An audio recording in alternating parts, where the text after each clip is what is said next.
got some great news. That's right. I've got some really great news.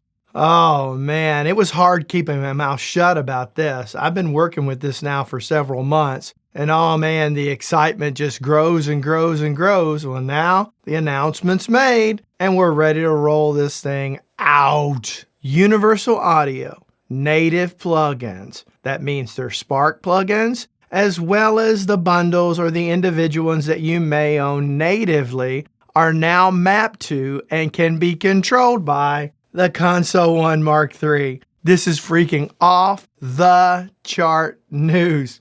It doesn't stop there. Next up, FabFilter's plugins are now mapped to and can be controlled by Softube's Console 1.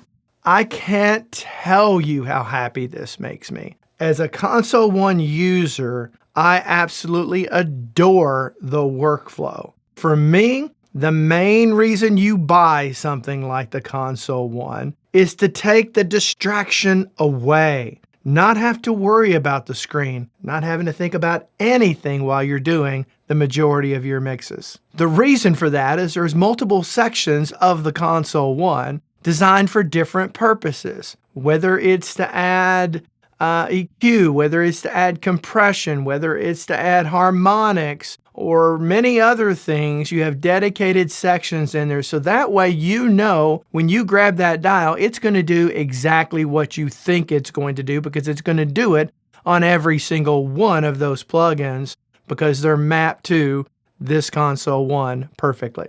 Now, you may be saying to yourself, well, SSL just allowed you to start mapping all plugins to their similar control surface. And that's true, you can.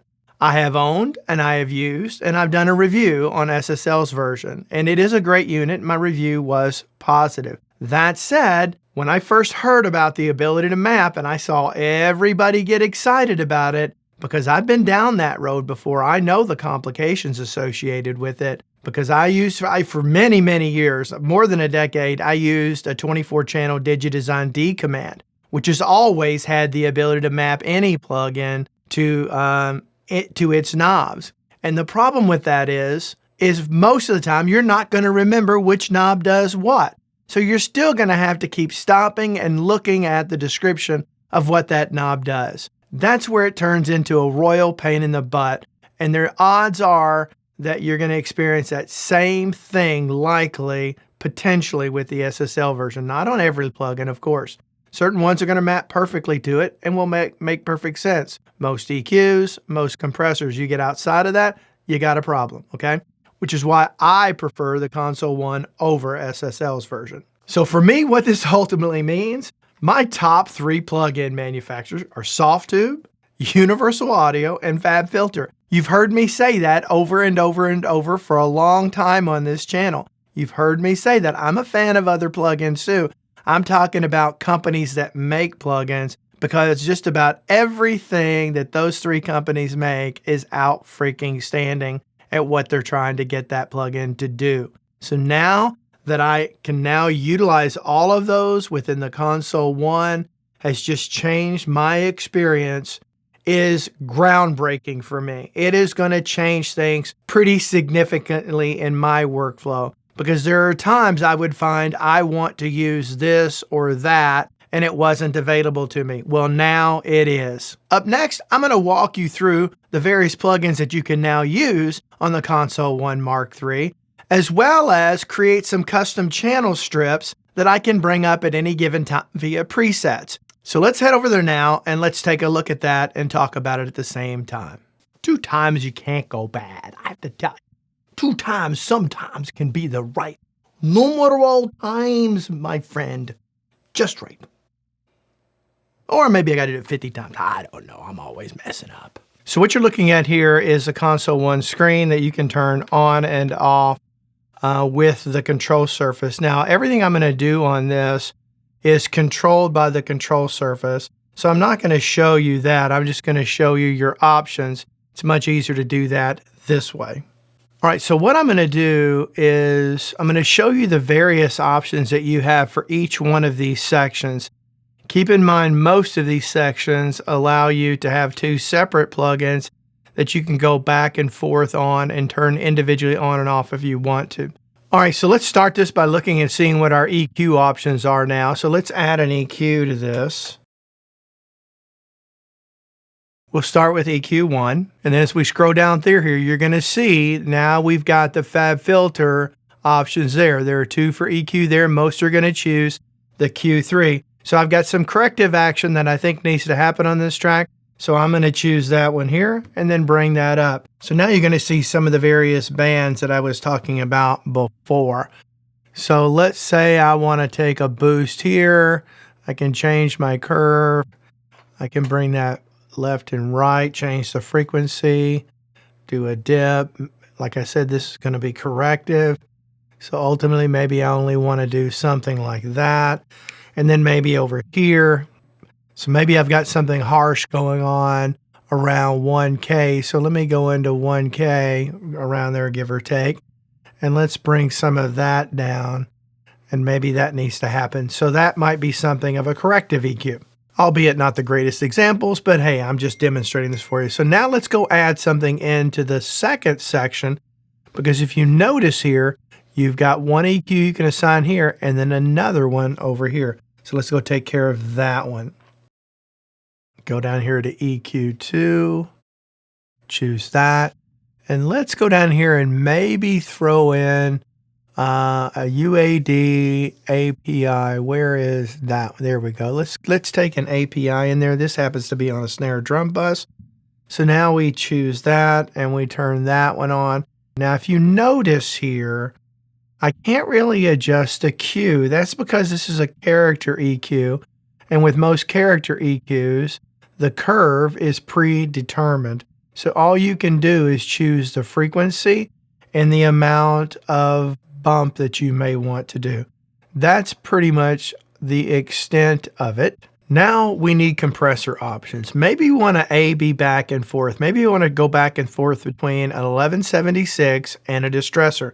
Now you can already do that with Softube plugins, but let's do that with universal audio plugins. We'll go down here to compressor 1, and here we'll go down to a UAD and we'll put in 1176. Now we've got our various revisions here. The AE, the LNE, the revision A. Let's go with the AE one. So now we've got that in there. We'll turn that on. So now we can go in here and we can adjust our attack and release however we want. Get our ratio. We can go. Now we have a lot of options here. So that's how you deal with the multi, like I'll push all buttons in, things like that. So let's go to 4:1 and we can change our threshold however we want it. So now we've got that. We have that 1176 in compressor A option. Now let's go over here and add a distressor in over here. Now we'll go down to compressor 2 and say select. And now we'll go down here and choose. Here we go. There it is, a distressor right there. Choose OK. And then we'll turn that on. You can see what the various options for ratio will do to you, right? And so you can control that from there. So now I can turn that on and off. I can go back over here and turn that on and off. So maybe if I want to go with the distressor, I leave 1176 off and I bring the distressor online. So now I've got that. For whatever reason I wanted both, I simply just turn both on and I've got them both working at the same time. So those are the options there. Let's look and see what we can put into the gate shape section with some of these other alternative plugins. All right. So let's add something into there. We'll load that channel strip and we'll go into shape 1. And let's see down through here, we've got the FabFilter de-esser and the FabFilter Pro G. Okay. You got those two. Oh, you also have the Saturn 2 for an option as well. We go down here to UAD. We've got the API Vision Gate, the VoxBox DS, and those are the ones that we have from those two vendors to go into this one. So for this one, let's put in a gate because it is a snare. And we'll go down here and we'll add the UADx gate and choose that. Turn that on. And so now you can see I can control the depth and the threshold and the release. And my attack can go normal or fast because that's preset. And I can set that gate however I need it to, all right? So let's add something else into that section. We'll go into the option number 2, which is right down here. Let's go down to shape 2. Choose that. See what we've got for FabFilter here. We have the same options for FabFilter. So we're going to have the same options all over again. On this one, I don't need a DS or I don't need that. Let's see what other options. Let me remind myself down here again. And so on this one, let's do a Softube one. And let's find something that's going to work great for us here. And here we can do the dirty tape. So I kind of like that one. So now I turn that one on. So now I can control whether it's decoupled, normal, so that's my stereo mode. I can control my drive, my low cut, and then my dirt. So then I can go back over here to my gate. So I can go back and forth between both of those. I can also change the order of them if I want to. Now on here we do have a dedicated tape/preamp section. So let's see what our options are there and see if we get anything added as options from either one of those. We very well might not. Let's take a look. And here we're going to go into tape preamp. Choose OK. Oh, we've got quite a bit from UAD. This is okay. This is getting exciting. So maybe we do the Studer. We'll do that one. So now I can turn the tape on and off. You can see that there. And that's how that goes. And of course, as typical, each plugin does have its own high pass and low pass EQ plugin. Go over here, and it's going to retain that across both of them. So the high pass and the low pass is going to be across both of those. So keep that in mind when you're doing it.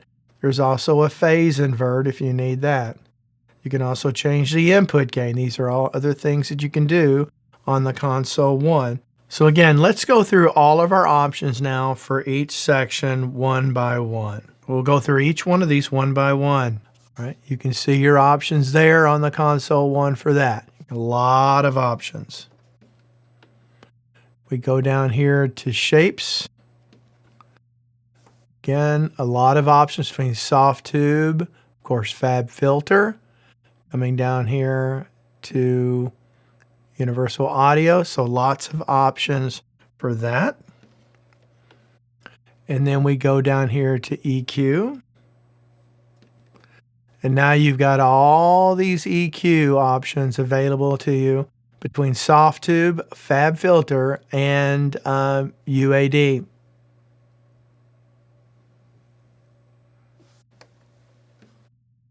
And then let's go down here to Compressor and let's look at that. And now you have all of these compressors, which should cover 100% of your needs within Compressor, I would imagine. You have all these available as well as the ones from FabFilter. And of course, UAD has some of the most amazing compressor plugins on the planet. Lots of options. And then lastly, let's go down here and look at what we've got for our drive component, which is unique to the console 1. So these are additional drives to add some saturation, color, things along that line. So all this is Softube. I'm sure later on, if either FabFilter or Universal Audio makes something that fits well into this particular category, they'll add that option as well. So tons of options on the Console 1 Mark III. Fabulous unit. So I wanted to say thank you to Softube as well as Universal Audio and FabFilter. I want to say thank you to these various companies for their willingness to work together that ultimately benefit us, the end user. These are all companies that compete with each other, and so there is a natural resistance to want to do that because they make very similar products. But that said, the fact that they're willing to do this, for me, is great for us, the end user. So if this has got you off the fence, maybe you've been contemplating buying a Console 1 Mark III, if this has got you off the fence on doing that, and now you want to do that, know that I have a video out there showing the difference between the Mark III and the Mark II of which you can still buy both. The Mark II is lesser expensive, but doesn't have all the amazing features that the Mark III does. But I have a video out there on that. I also have a video out there fully demonstrating the Console One workflow utilizing the Mark II. And so I encourage you to go check that out. I'll put links to that in the description down below. Speaking of links down below, I have a relationship with Sweetwater. I'm part of their affiliate program where I can make just a few extra dollars that when you purchase something from Sweetwater, I get a tiny percentage. You don't make a ton of views with this. And so if I want to keep doing this, ultimately, I need to provide some additional income to justify the time that I put into it. So I'd appreciate it if you do that. So down in the description down below, you'll see a link to Sweetwater. You just copy that link into your browser and it will take you out there. You can select anything you want and know that I will get a small percentage of that. And I want to appreciate for many of you out there who've already done this. Thank you very much. You've truly been helping me out a lot by doing that, and I appreciate it. It's not a ton, but all this stuff makes a little bit of a difference, all right? And I thank you for that. I also have some other vendors that I work with, so if you happen to be looking for something from one of them, then please go down and check out one of those links as well. But until next time, I hope every one of you have a great day after you leave me some comments telling me what you think about this recent development and your overall experience using the Console One. I would really appreciate it, and I look forward to talking to you guys online down in the comment section about it. So again, till next time, hope every one of you have a great day. Bye-bye.